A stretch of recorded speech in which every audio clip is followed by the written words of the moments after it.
In this video, we are going to discover how we figure out what our server path is.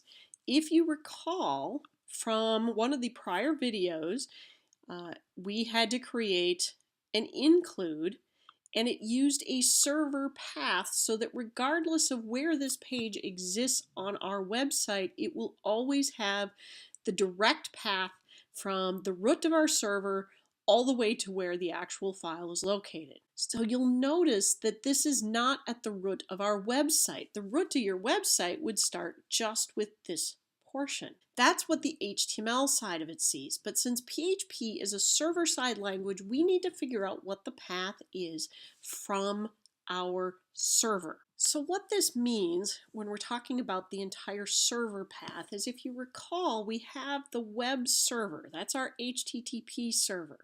But it also relates to some other servers where it's getting information. The one we're most concerned with is this one called the script server, because that's where the PHP gets translated. That's where the application that allows it to parse the information and send it back to the client, the viewer at the computer, as an HTML file. So for example, on the right-hand side of the screen, if this is our server, each student, as well as some of the faculty within the department and a couple other websites that are out here, everyone has their own space. So there are multiple websites located on this one server. And you have, in the prior video, you looked at how to create an index.php file and how to create this includes folder and to put files into it. But how does this page know to pull up the includes here every single time? Because this file path needs to go all the way back, not just to the root of this particular website, it has to go back to this server.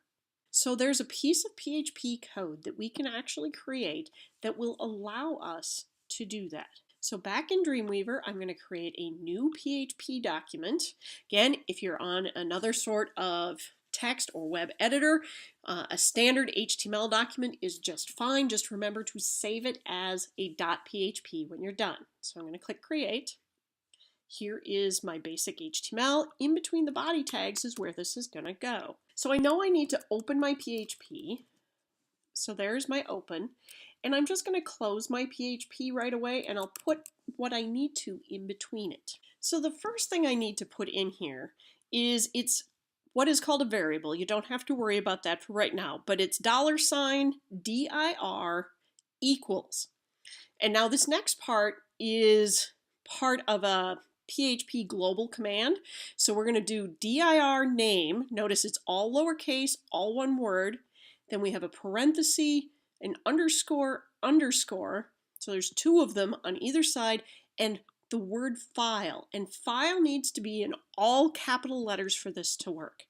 And as was discussed in the prior video, all PHP commands need to end in a semicolon. So this first line of code actually is what is going out and finding that file path directory that we need.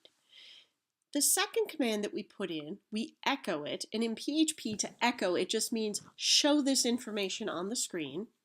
We're going to create, you'll see there's an HTML P for paragraph, it's inside of quotation marks, and we're going to type in full path to this directory. And then we do, it's called concatenating. Again, we don't have to worry about that term, but it says go get what's found right here. See, this dir and this dir are the same.